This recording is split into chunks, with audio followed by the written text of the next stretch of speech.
Bonjour à toutes, bonjour à tous. Bienvenue dans Pourquoi tu restes, le podcast de ceux qui restent. On s'intéresse à tous les sujets en les tournant dans tous les sens, on se pose 1000 questions et on creuse les sujets à travers nos invités. Tout ça pour en savoir plus. On s'aventure tout de suite dans le sujet du moment, Paris.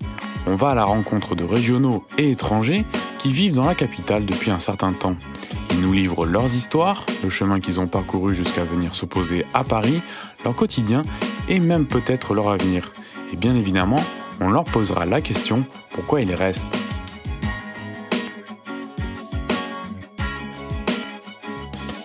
Aujourd'hui, on accueille Sophie. Pour changer, on rencontre quelqu'un qui vient de la région parisienne. Elle nous raconte sa vision d'un Paris presque jamais quitté. On se rend compte que les réflexions se rapprochent. Elle nous donne d'autres définitions et puis nous aiguille tout de même vers des améliorations.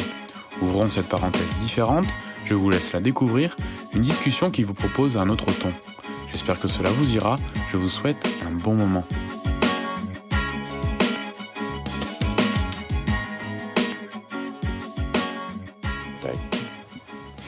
Bon, bonjour Sophie. Bonjour. Merci d'avoir répondu à mon appel en tout cas. Et comment tu te sens aujourd'hui ? Écoute, je me sens très bien. Je sors d'un cours d'aquabike, donc je suis lessivée, mais c'est de la bonne fatigue. Voilà, je me sens bien. Ok. Et est-ce que tu peux te présenter vite fait à nos auditeurs ? Oui, donc je m'appelle Sophie, j'ai 31 ans. J'habite actuellement à Église de Pantin.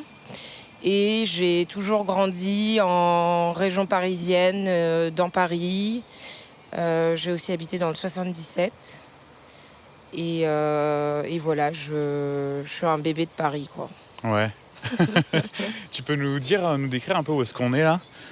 Là, on est dans le parc de la Butte du Chapeau Rouge, qui se trouve dans le quartier du Danube, dans le 19e, et qui est un parc un peu méconnu, mais très chouette. Ouais. Et du coup, c'est agréable, je trouve, parce que, comme tu le vois, il n'y a pas beaucoup de monde. C'est vrai. Contrairement au but de Chaumont. Et il y a quand même une vue sur tout Paris, si tu vas plutôt dans ce sens-là. Ah oui. Qui surplombe Paris. Donc je trouve que c'est un chouette parc. Ok. Voilà. C'est cool. Et tu disais que t'es un bébé de Paris, là. C'est quoi un peu ton parcours ? T'es né où, en fait ? Oui, alors je suis née dans le 14e arrondissement. Ah ouais. Et mes parents étaient au départ installés à Paris. Ensuite, ils sont partis... ils sont allés dans le 94, à Champigny-sur-Marne. Et ensuite, ils se sont séparés. Et ma mère a acheté une maison dans le 77 à Magny-le-Hongre. Ok, ah oui. Donc c'était vraiment le village à côté de Disney. Et mon père, lui, est allé à Limoges. Donc en fait, j'oscillais entre les deux. Et ensuite, je suis remontée à Paris quand j'ai fait mes études supérieures. J'ai fait une licence à la Cato et du coup, j'ai réhabité à Paris. Là, j'habitais à Solferino, juste en face du musée d'Orsay. Ah ouais. Ouais, qui est T'en mon as profité ou pas ? préféré. Ah bah oui. Ah ouais. Tout le temps. J'avais la vue sur le musée d'Orsay et j'y allais tout le temps. En plus, quand t'es étudiant, t'as des privilèges, donc Ouais. tu payes pas forcément les entrées. Et puis ensuite, je suis retournée dans le 94 chez ma grand-mère. J'ai habité avec elle pendant, je pense, 7 ans. Et ensuite, je suis revenue, alors cette fois-ci, pas directement dans Paris, mais là où je suis, à Pantin, qui est une ville que j'ai découverte par mon travail, en fait. Ok. Voilà. T'as fait pas mal d'appart alors quand même, j'imagine. Ouais. C'est un peu le propre de la vie parisienne, j'ai l'impression, c'est un peu. Oui. Tu sais, on bouge beaucoup. Hein. Oui. Je pense qu'au bout d'un moment, déjà, t'aspires à avoir plus d'espace. Parfois, t'as envie de changer de quartier parce que t'en as marre, t'as envie de voir d'autres choses. Et du coup, oui, c'est vrai que les Parisiens sont beaucoup en mouvement. Et à la fin, j'ai l'impression qu'ils finissent par s'excentrer carrément à Marseille ou en Normandie parce qu'ils n'en peuvent plus de Paris. Ouais.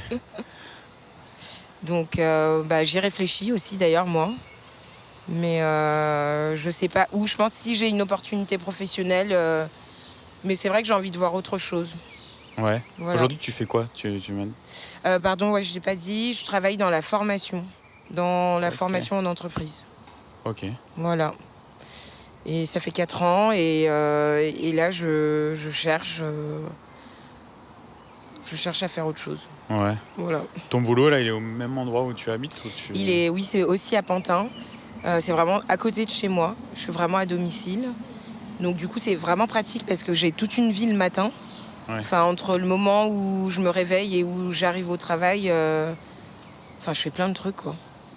Donc et t'as changé beaucoup de taf? Ou alors ça fait longtemps que tu l'as, celui-là là. Oui, non, j'ai pas. C'est mon premier job et ça fait 4 ans et demi que j'y suis. Ouais. Voilà. Ah, c'est pas mal, ça fait déjà pas mal d'années Oui. et c'est. Ouais, oui. Non, mais c'est une Tu dois chouette l'aimer, expérience. je pense, Ouais.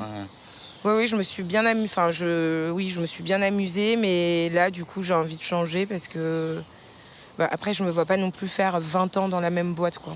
Ouais. Donc, du coup, j'ai envie de voir autre chose et surtout même de voir d'autres villes, si c'est possible. Ah Voilà. oui. T'en connais déjà des villes un peu à l'extérieur, histoire Alors, j'avais commencé à visiter des villes avec des copines. Au début, c'était parti vraiment juste, c'était un trip. On se disait, on se fait des week-ends dans différentes villes, c'est cool, on découvre un peu la France. Et puis en fait, à chaque fois, on profitait de ces occasions pour se dire, mais est-ce qu'on se projette pour vivre dans cette ville ? Oui, non, oui, non. Ah ouais. Et notamment, on l'a fait pour Strasbourg, qui est une ville dans laquelle que je voulais visiter. Et je me disais, j'habiterais bien là-bas. En fait, c'est très beau, mais je me vois pas du tout y habiter. Ah ouais. Voilà. Marseille aussi, j'aime beaucoup. Mais moi, je m'y vois y vivre, mais je sais pas si dans les faits, ce sera comme ça. Parce qu'il y a toujours un décalage. Et après, je me dis, Lyon, pourquoi pas, la Bretagne. Non, franchement, je suis ouverte à tout. Ouais. Et déjà, là, tu restes en région parisienne, t'es à Pantin. Oui. En arrivant, tu me disais que tu marches et pour aller après dans Paris, tu sois prêt ou alors, je sais pas, tu te balades pas mal, mais pour le coup, c'est quoi ton équilibre à Paris ? Tu marches beaucoup, qu'est-ce qui te plaît en fait finalement dans cette vie parisienne ? C'est quand je marche et que du coup je traverse les différents quartiers. C'est des ambiances à chaque fois différentes. Pour moi, il n'y a pas un Paris, il y a vraiment plusieurs Paris. Ouais. Quand tu passes du 18e au 6e, c'est pas les mêmes populations, c'est Paris, mais c'est pas du tout la même chose. Ouais. Et du coup, j'aime bien cette idée de se dire, tu marches, déjà tu redécouvres ta ville, parce qu'en fait, je me rends compte souvent qu'il y a plein de choses que j'avais pas forcément vues ou que je connaissais pas. Et puis, c'est aussi agréable parce que c'est beau. Donc, du coup, oui, et je fais, en fait, souvent même, je fais des assez longues distances. Je peux marcher, par exemple, de Pantin jusqu'à Bastille. Tu vois, ça fait quand même une bonne trotte. C'est pas mal, ouais. J'ai déjà poussé jusqu'à Vincennes. Enfin, le plus je peux marcher, le plus je le fais. Et est-ce que tu penses que différents quartiers, différents arrondissements peuvent complètement s'ignorer, tu vois, entre... Ah ouais, tout à fait.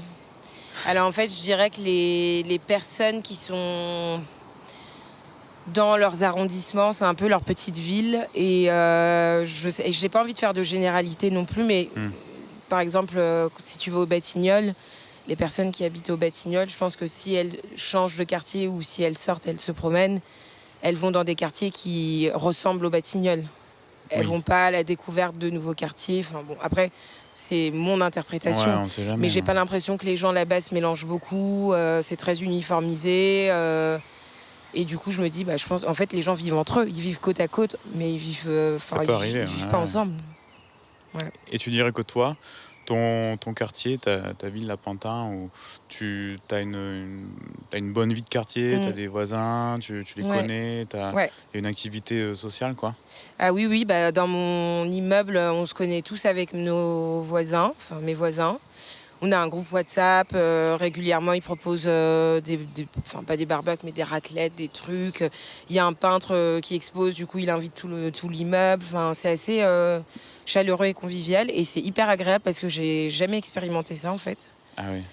De voisinage, bonjour, au revoir, mais sans plus. Ouais. Et après, l'avantage, mais je sais pas si ça va rester comme ça, c'est que vraiment, l'endroit où je suis, moi, dans Pantin, c'est très encore multiforme, on va dire. C'est à la fois populaire et en même temps un peu... ça sent bourgeoise de plus en plus. Ok. Et du coup, je trouve que c'est pas mal parce que t'as les deux côtés et à la fois, c'est pas tout lisse. Parce que moi, j'ai adoré habiter dans le 7e, la Solferino. Mais maintenant, avec le recul, je me dis... tout était un peu lisse. Il n'y avait pas vraiment de vie de quartier. Il y avait beaucoup d'Anglais, beaucoup de touristes. Le soir, si tu voulais sortir, prendre un verre, bon, ok, t'allais à Saint-Germain-des-Prés ou rue des Canettes, mais il se passait pas grand-chose. Donc là, je suis contente d'être là où je suis. Ça bouge, ça vit. Et c'est cool, quoi. Ouais, t'observes vraiment qu'il y a de la vie, il y a de la mixité, quoi. Ouais. Ça bouge pas mal. Oui, oui. Ouais. Mais Et, après, je cherche pas forcément qu'il y ait de la mixité. Hein. C'est pas, tu vois, quelque chose, je me dis, c'est obligatoire, mais c'est quand même bizarre quand tu es dans un quartier où il y a personne qui te ressemble. Alors peut-être tu es de la même catégorie sociale que les personnes, mais bon, il y a personne qui te ressemble vraiment et du coup, tu as vraiment l'impression d'être dans une enclave, quoi. Enfin, oui. Pas agréable. Je comprends. Parfois, tu peux arriver dans des endroits et tu te dis, j'ai pas l'impression d'être dans le Paris que j'imagine, ou en tout cas le Paris que je vis aussi. C'est ça. Ouais, tout à fait. Ouais. Mais tu vois, c'est drôle que tu dis ça parce que l'autre jour, je parlais avec une amie. Et je sais pas si tu connais la série, c'est une série Netflix, Emily in Paris. Ouais. Et on était à Gare du Nord. Et Ok. alors du coup, on rigolait et je lui disais, non mais attends, mais les gens, les étrangers qui regardent Emily in Paris et qui arrivent par la Gare du Nord, mais ils doivent rien comprendre. C'est Enfin, clair. je veux dire, on leur a montré 10% de Paris, quoi. Ouais. Tu vois. Et ça nous a fait rire parce que c'est vrai que c'est très, très imagé du beau Paris, mais à la fois, Paris, c'est pas que ça. Et c'est pas juste ça. Et souvent, ça représente, pour moi, ça représente 10%, quoi. Et tu trouves que ce qu'on voit à Gare du Nord, ça a aussi son côté, comment dire, caractéristique de Paris, mais ça fait partie de l'œuvre parisienne, quoi. Ouais, c'est folklorique, quoi. Ouais. Ouais. C'est sûr. Mais oui, ça fait partie de Paris. Ça fait partie de Paris, comme le 13e arrondissement. En fait, alors déjà, c'est une gare, donc c'est très particulier parce que c'est un endroit où il y a plein de gens qui se croisent parce que les trains sont de passage et après, tu as ceux qui galèrent à la gare, quoi, je sais pas comment dire, et qui juste tiennent le mur. Mais la gare du Nord, pour moi, c'est aussi représentatif de Paris. Et pour embrayer un petit peu, tu vois, sur ce côté-là de très particulier des gares, de t'as du monde et tout, est-ce que à Pantin, par exemple, il y aurait un côté oppressant un peu à la grande ville que représente Paris, et à Pantin, est-ce que tu ressens ce côté un peu oppressant, ou c'est plus tranquille, ou est-ce qu'il y a des soupçons un peu de... Moi, j'ai le sentiment que c'est plus tranquille. Alors, c'est peut-être pas tranquille, mais moins oppressant. Parce que là où je suis, moi, j'ai le canal à côté. Il y a des immeubles et tout, mais les gens, en fait, on n'est pas entassés. Et là, ça va commencer à construire d'ailleurs avec les Jeux Olympiques, donc on va finir par être entassés comme dans Paris, mais du coup, ça reste agréable. T'as vachement de pistes cyclables, t'as des petits parcs. J'ai pas l'impression d'être les uns sur les autres comme je peux le ressentir parfois à Paris, et notamment quand il commence à faire beau et que du coup, tout le monde se met dehors. C'est clair. Faut pas aller au but de Chaumont en ce moment. Ouais, voilà. Donc moi, je me retranche dans mon petit pantin et c'est très bien. Est-ce que t'as un balcon ? Non, j'ai pas de balcon. Ok. Non. Ok. Je me contente d'ouvrir mes fenêtres toute la journée. Mais du coup, quand j'ai envie de prendre le soleil, tu vois, soit j'ai un parc à côté de chez moi qui s'appelle le parc Stalingrad, qui ressemble pas du tout au quartier de Stalingrad, hein, mais qui s'appelle le parc Stalingrad. Et puis, je suis vraiment, je te dis, à 250 mètres du canal de Pantin. Ouais, c'est cool. Et du coup, à la fois, je fais mon sport là-bas, ou si j'ai juste envie de bouquiner, je me pose, tu vois. Et où tu vas chercher les espaces verts, tu vois, on peut se dire, tu vois, les gens ils peuvent s'imaginer, à Paris, voilà, ça se résume au parc. Est-ce qu'il y a des endroits où tu vas chercher une quiétude, quoi. Ouais. Bah alors déjà ici, Ouais. au parc de la butte du Chapeau Rouge, j'espère que ça va pas devenir connu et que ce sera pas aussi prisé que les buttes Chaumont pour que ça garde un peu sa quiétude. Et sinon après, alors c'est pas dans Paris, mais pour moi je considère que c'est les bois de Paris, Vincennes et le bois de Boulogne. Ah ouais. Parce que en fait c'est tellement vaste que même quand il y a du monde et si tu connais bien le bois, tu peux te retrouver dans un petit endroit tranquille, peinard et c'est assez agréable en fait. Ouais. Ouais, ça, c'est vrai que c'est cool. Bah, c'est assez grand en plus. Hein. Ouais. Le parc de Vincennes, c'est immense. Hein. Ouais. Ouais. Et une question clivante, tu vas voir. Quelle relation t'entretiens avec le terme province, les provinciaux? Ah.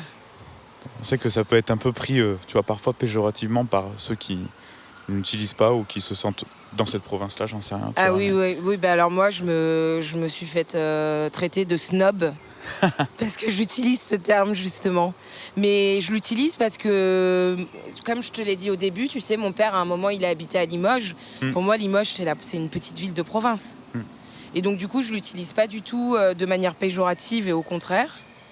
Mais c'est une façon pour moi de dire, bah en fait,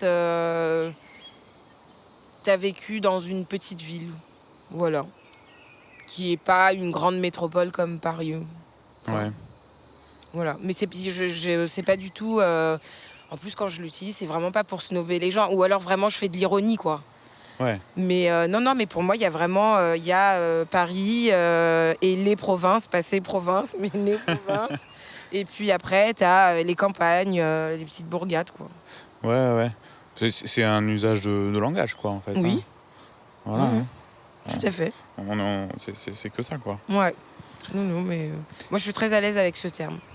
Mais après, c'est vrai que peut-être que les personnes qui, du coup, habitent dans des provinces, si elles entendent il y en a peut-être qui le prennent mal, mais je vois pas ce que ça a de péjoratif. C'est pas... Ouais. Au contraire, moi, je trouve ça très noble, hein, les provinces. Ouais, c'est vrai aussi. Hein. Bah oui. De toute façon, C'est plus petit, mais du coup, tu connais mieux les gens de ta commune. T'as une petite vie de quartier dans une ville, quoi.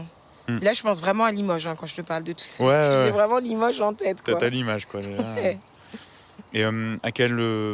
toi, tu t'es toujours sentie parisienne, que tu sois intramuros ou extramuros, quoi. Oui, toujours. Ouais. Toujours, mais après, c'est vrai qu'il y a quand même pas mal ce truc de... non, mais en fait, il y a vraiment les Parisiens puristes, c'est-à-dire ceux qui sont sur le sol parisien. Et puis, dès que tu passes la frontière et que tu sors de Paris, non, en fait, t'es un banlieusard ou t'es un campagnard. Alors qu'en fait, même quand t'habites pas dans Paris, ta vie sociale, elle se joue dans Paris. Enfin, moi, en tout cas, je vois quand j'étais dans le 77, je sortais dans Paris, je sortais pas dans le 77. Oui, c'est clair. Quand je suis retournée dans le 94 chez ma grand-mère, c'était pareil. Et d'ailleurs, tous mes amis habitaient à Paris. Donc en fait, je logeais dans le 94, mais ma vie sociale, elle se jouait à Paris. Ouais.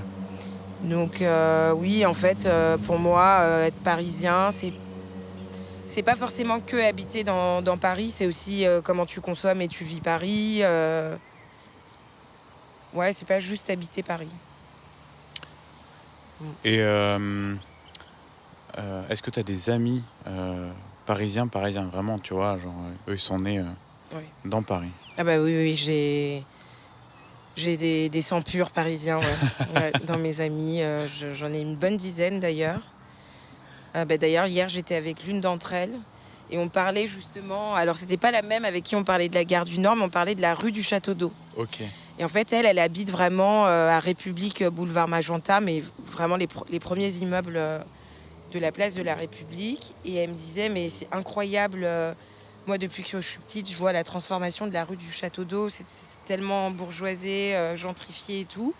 Elle me dit, maintenant, t'as que des petites boutiques un peu bobo, des boulangeries, machin, choses bidules chouettes. Mais ça a été accéléré, je pense, aussi avec la crise du Covid. Mais tu vois, même elle, à son échelle, c'est la rue qui est parallèle à la sienne. Elle voit les transformations qui s'y jouent, quoi. Ah ouais. Si vite, de la gentrification. Oui. Bah, moi, je pense que Paris, à la fin, ce sera inaccessible si tu deviens pas vite propriétaire. Parce qu'en plus, les loyers augmentent tellement et les surfaces sont pas forcément très grandes Ouais. que du coup... mais peut-être que je fabule, hein, et dans mon esprit, il y aura une poignée de propriétaires. Et en fait, Paris sera surtout fréquenté par les gens qui habiteront en dehors de Paris. Pourquoi pas? Voilà. Enfin, Tu trouves en ça, plus. tu trouves ça triste ou tu trouves ça gai? Ouais. Non, mais peut-être que ce sera pas du tout ça, Bah. hein, je ne sais pas. Et comment t'expliques cette accoutumance aux surfaces petites quand on est à Paris? Ouais, bah en fait, je sais pas si on s'accoutume vraiment. Je pense qu'on subit beaucoup Ouais. et que, bah, en fait, les gens. Bon, voilà, du coup, je fais référence aussi à mon entourage. Mhm. Certaines de mes copines, elles préfèrent payer un loyer un peu cher pour avoir un tout petit peu plus, Ouais. mais habiter dans Paris, que payer moins cher et pas être dans Paris. Il y a vraiment un truc un peu de l'ordre du symbolique, quoi, social, tu vois, symbole social. Ah, c'est pas dans une idée d'être plus proche des choses, c'est peut-être Ah non, plus pas du tout. vraiment, C'est vraiment, j'habite dans Paris. j'habite dans Paris ou j'y habite avant et j'ai envie d'y rester, tu vois. Ok. Et moi, ça, c'est un truc qui me dépasse un peu parce que je me dis, mais en fait, t'es entre tes quatre murs, là. Il n'y a pas des jours où tu fais des crises d'angoisse. Ouais. Mais après, c'est des choix. Hein. Hmm. Moi, là où je suis, c'est pas non plus très grand, mais si j'étais à Paris, je payerais, je pense, 300 € de plus. Et Ah 300 € de plus, je fais autre chose dans le mois avec, je fais de la culture, j'en sais rien, des voyages, tu vois. Donc, Ouais. c'est des choix. Mais non, je pense que les gens subissent beaucoup le peu de surface qu'ils ont à Paris. Mais alors, soit comme tu dis, c'est parce que aussi c'est très pratico-pratique, ça les rapproche de leur lieu de travail ou de que sais-je. Et après, il y a ceux aussi qui, un peu par, je sais pas si c'est de l'orgueil, veulent habiter forcément dans Paris. Hmm. C'est un peu le Graal, tu vois. J'habite Ah ouais. à Paris. Ah ouais. Ah, tu vois, j'avais jamais vraiment entendu cette Moi, tournure un petit peu c'est des trucs d'esprit. que je Hein. perçois.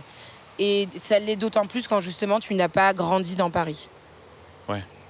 Oui. C'est-à-dire les personnes que je vois autour de moi ou des amis d'amis qui habitent dans Paris aujourd'hui, bah ils y habitaient pas quand ils étaient plus jeunes et vraiment c'est devenu un peu un Graal, quoi. C'est, je sais pas, comme une reconnaissance sociale ou j'en sais rien. Bah j'habite à Paris. Hmm. Hmm. Super. Bon, toi, t'es tranquille par rapport à ça, quoi. Hein. Ah non, Toi, mais tout moi, va bien. mais pas du tout. Alors en fait, au début, je pense quand j'étais plus jeune, j'avais ce truc parce que j'avais fait la pension dans le 77 et tout. Enfin, vraiment, je voulais être dans Paris, vivre ma meilleure vie, être au centre de la culture et tout. Et donc mes premières années d'université, j'y tenais, mais absolument. Et je l'ai vraiment un peu vécu comme ça aussi. Quand je te dis c'était un grade, j'étais là genre, ouais, finally, j'habite à Paris, c'est trop bien. Je suis quelqu'un, quoi, tu vois. Oui, ça. Accomplissement un peu, quoi. Ouais, voilà. Ouais. Alors qu'en plus, c'est même pas moi qui payais mon loyer, c'était mon père. Enfin, tu vois, Kenini, c'était juste... c'est pas moi, Sophie, étudiante, qui me payait mon loyer, tu vois. Et par la suite, en fait, je me suis rendu compte que j'avais pas besoin forcément d'habiter dans Paris pour me sentir parisienne. Et que surtout, j'avais envie d'espace et j'avais pas envie d'être... comme tu le disais tout à l'heure, un peu oppressée parce que Paris, il y a beaucoup de densité, beaucoup de monde, beaucoup de gens. Enfin, et donc c'était un bon compromis d'être à Pantin parce que c'est vraiment à la frontière de Paris. La ligne 5, t'es un peu partout assez rapidement. Et en même temps, tu vois, j'ai ce petit luxe-là de me dire, bah ouais, mais non, mais en fait, t'es pas dans Paris. Bon, et ça me va bien, très bien, tu vois. Bah oui, c'est ce que je comprends, ce que je comprends. Et donc, tout à l'heure, tu me parlais de Marseille, d'ailleurs, Ouais. enfin, tu vois. Et par rapport à ça, à peut-être un jour quitter Paris, ce serait quoi est-ce que tu as un contexte dans lequel tu quitterais Paris? Et dans un second temps, est-ce que tu as des peurs par rapport à ça, tu vois tu vois, je quitte pas Paris pour rien. Ouais. Est-ce que j'ai envie de retrouver telle ou telle chose Ouais. Donc du coup, moi, si je pars, c'est soit en France, soit à l'étranger. Tu vois, c'est 2 projets totalement différents, mais Ah c'est ouais. toujours l'idée de partir. Et effectivement, alors une des choses, et je pense notamment là pour le coup à Marseille, c'est que je sais qu'une des choses qui va me manquer dans Paris, c'est vraiment la culture. Ouais. Parce qu'elle est très présente à Paris et que moi, je m'abreuve de ça. Et du coup, j'ai un niveau d'exigence assez élevé. Et je pense que c'est pas du tout partout pareil. Ouais. Parce que Paris, c'est la capitale. Et donc, en fait, on a l'impression que c'est assez ordinaire et que c'est normal. Mais ça se retrouve pas partout, en fait. Ouais, je comprends. Et donc ça, c'est vraiment le truc qui me manquerait dans Paris. Ouais. T'auras changé les habitudes, tu penses aussi? Bah du coup, oui, parce que là, tu vois, la culture, j'en fais minimum 1 à 3 fois par semaine. C'est quand même beaucoup, tu vois. Ah ouais? Ça se Bah, représente comment? C'est quoi tes... je vais au théâtre, je vais voir des pures pièces de théâtre ou Ouais. des spectacles de danse. Je fais des expos. Après, je mets dans la culture aussi tout ce qui peut être des conférences, tu vois. Mhm. Donc, je fais pas mal de choses parce qu'il y a pas mal d'offres, des concerts. Et si je me retrouve dans une ville où il y a moins ça, tu vois, ça va me manquer quand même. Ouais. Donc un peu l'abondance du choix et puis, Ouais. et puis aussi une certaine, pas qualité, pas forcément quantité, Oui, mais de c'est qualité plutôt aussi, de qualité, culture. oui. Ouais. Oui, tout à fait. Et admettons, tu trouves le Graal, l'endroit où tu as envie de partir, de déménager.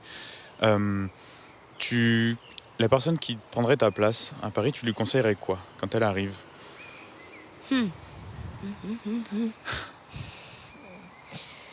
De beaucoup visiter, de beaucoup se balader, parce que Paris, c'est une rencontre, et donc du coup, il faut que la personne, elle soit actrice de ça. De pas se laisser démoraliser ou griser par les Parisiens. Ouais. Mais même moi, je sais que parfois, je peux être vraiment snob et exécrable. Mhm. Mais parce que c'est ce qui fait la beauté de Paris, c'est les rencontres qu'elle peut occasionner, c'est ce à quoi elle ressemble.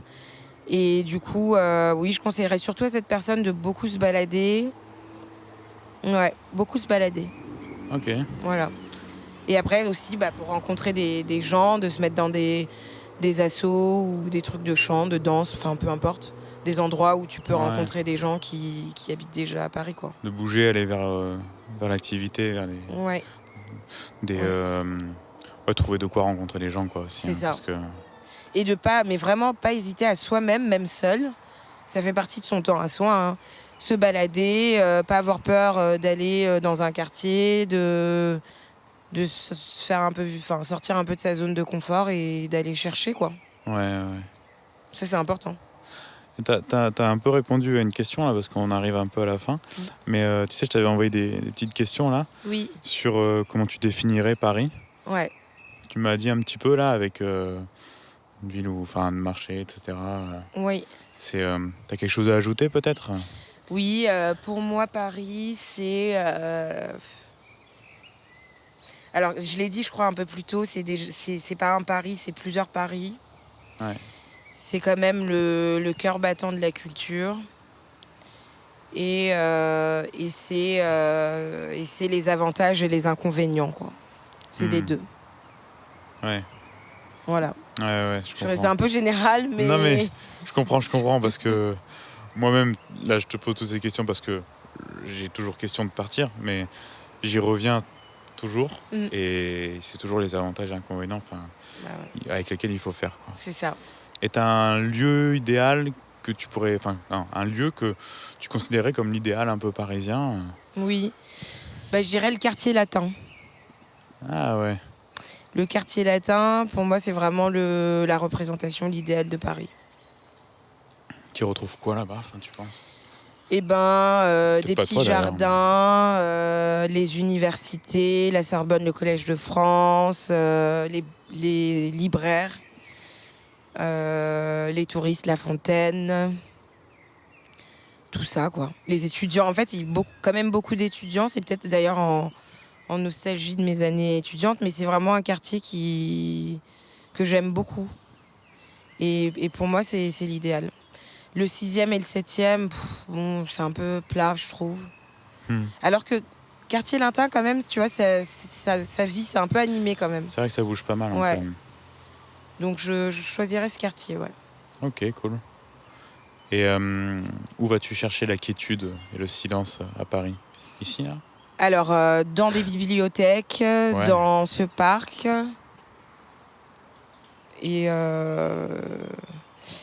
voilà. Mais il fut un temps où, quand je cherchais la quiétude, en fait, je sortais de Paris, j'allais à Limoges. Hein. Tu vois. Oui, clair. Ouais. Et d'ailleurs, en parlant de silence, à l'inverse,